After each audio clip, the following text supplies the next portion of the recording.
നിങ്ങൾ നിങ്ങളുടെ പല്ലിനെ ഹാം ചെയ്യുന്നുണ്ടോ? വരൂ, നമുക്ക് ഡോക്ടറോട് ചോദിക്കാം.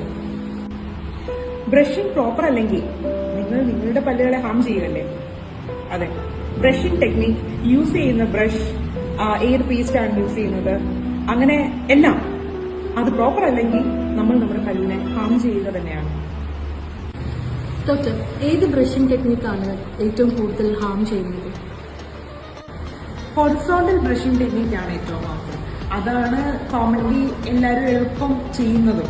അതായത് നമ്മുടെ പല്ലിന്റെ മോളയുടെ ഇടയിൽ ഇങ്ങനെ ഇട്ട് വരയ്ക്കുക, അതാണ് ഏറ്റവും ഹാംഫുൾ. ഡോക്ടർ, ഈ സെർവൈക്കൽ അബ്രേഷന് മറ്റേതെങ്കിലും കാരണങ്ങളുണ്ടോ? സെർവൈക്കൽ അബ്രേഷൻ എന്ന് പറഞ്ഞാൽ നമ്മുടെ പല്ലിന്റെ വേരിന്റെയും ഇടയിൽ മോണയോട് ചേർന്നുള്ള ഭാഗത്ത് വെട്ട് വീണ് നമ്മൾ കാണാറുണ്ട്. മറ്റു ചില കാരണങ്ങളും സെർവൈക്കൽ അബ്രേഷൻ ഉണ്ടാക്കാം. അതായത് ഒരു സൈഡിൽ മാത്രം ഇട്ട് ചവയ്ക്കുന്നു, യൂണിലാറ്ററൽ മാസ്റ്റിക്കേഷൻ എന്ന് പറയും. ടൊബാക്കോ അല്ലെങ്കിൽ മുറുക്കാൻ ചവയ്ക്കുന്നത്, ഉമിക്കരി പോലത്തെ അബ്രേസീവ്സ് യൂസ് ചെയ്യുന്നത്, ഇതെല്ലാം സെർവൈക്കൽ അബ്രേഷൻ ഉണ്ടാക്കാം. എന്നാലും ഹൊറിസോണ്ടൽ ബ്രഷിംഗ് ടെക്നിക്കാണ് ഏറ്റവും അധികം സെർവൈക്കൽ അബ്രേഷൻ ഇന്ന് ജനങ്ങളിൽ. ബ്രഷിംഗ് ടെക്നിക് പ്രോപ്പർ ആക്കുക, ബ്രഷ് സോഫ്റ്റ് ബ്രഷ് അല്ലെങ്കിൽ എക്സ്ട്രാ സോഫ്റ്റ് ബ്രഷ് യൂസ് ചെയ്യുക, വളരെ സോഫ്റ്റ് ആയിട്ട് തന്നെ ബ്രഷ് ചെയ്യുക.